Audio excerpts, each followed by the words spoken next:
বয়স ৬০, তবে ষোড়শীর চেয়েও কোনো অংশে কম যান না তিনি। তাই সময়ের অঙ্কে পিঠে ছাপ পড়ে যাওয়ায় প্রবীণ তকমা ঝেড়ে ফেলে ৬০ বছর বয়সে বিশ্বসুন্দরীর মুকুট মাথায় পড়লেন ৬০-এর তরুণী আলেকজান্দ্রা মরিসা রড্রিগেজ।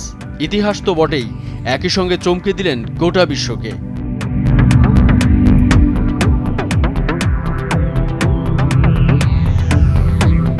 গত ২৪ এপ্রিল বসেছিল বিশ্বসুন্দরী প্রতিযোগিতার আসর। প্রতিযোগিতার সংখ্যাও নেহাত কম ছিল না।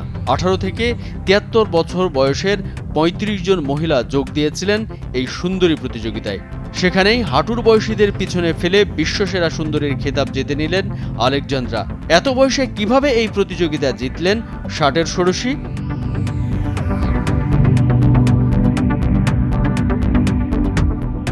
জানা যাচ্ছে ১৯৫২ সাল থেকে বিশ্বসুন্দরী প্রতিযোগিতার নিয়ম ছিল, প্রতিযোগীর বয়স অবশ্যই ১৮ থেকে ২৮ বছরের মধ্যে হতে হবে। ২০২৩ সালে এই নিয়মের বদল ঘটায় কর্তৃপক্ষ।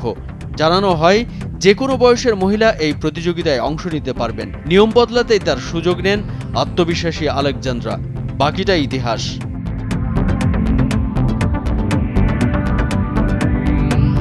জানা গেছে আর্জেন্টিনার বুয়েন্স আয়ার্সের লা প্লাতার বাসিন্দা আলেকজান্দ্রা মরিসা রড্রিগেজ হাই স্কুল পাশ করার পর সাংবাদিকতার মাধ্যমে শুরু করেন কর্মজীবন। এরপর আইনের ডিগ্রি নিয়ে পাকাপাকিভাবে হয়ে ওঠেন আইনজীবী।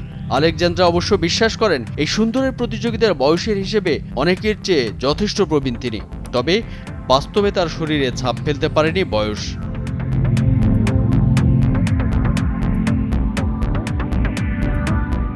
রড্রিগেজ শুধু বিউটি কুইন নন, পেশায় তিনি সাংবাদিক এবং আইনজীবী। তিনি বিশ্বের প্রথম নারী যিনি ৬০ বছর বয়সে কোনো সুন্দরী প্রতিযোগিতায় বিজয়ী হলেন। বয়স শুধু সংখ্যা মাত্র, তা নিয়ে বিশ্ববাসীকে প্রমাণ করে দেখালেন।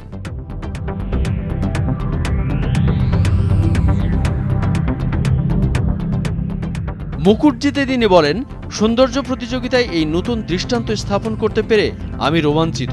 আমরা একটি নতুন অধ্যায় উন্মোচন করেছি, যেখানে নারীদের শারীরিক সৌন্দর্য নয়, মূল্যবোধ দিয়ে বিচার করা হয়।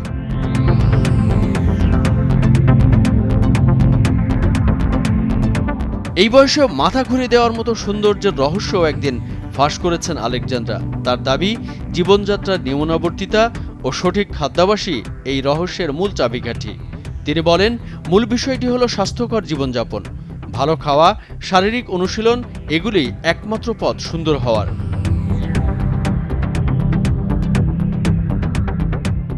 আলেকজান্দ্রা মরিসা রড্রিগেজের পরবর্তী লক্ষ্য মিস ইউনিভার্স ওয়ার্ল্ডে অংশ নেওয়া, যা চলতি বছর সেপ্টেম্বর মাসের ২৮ তারিখ অনুষ্ঠিত হবে মেক্সিকোতে। নিউজ ডেস্ক, ভোরের কাগজ।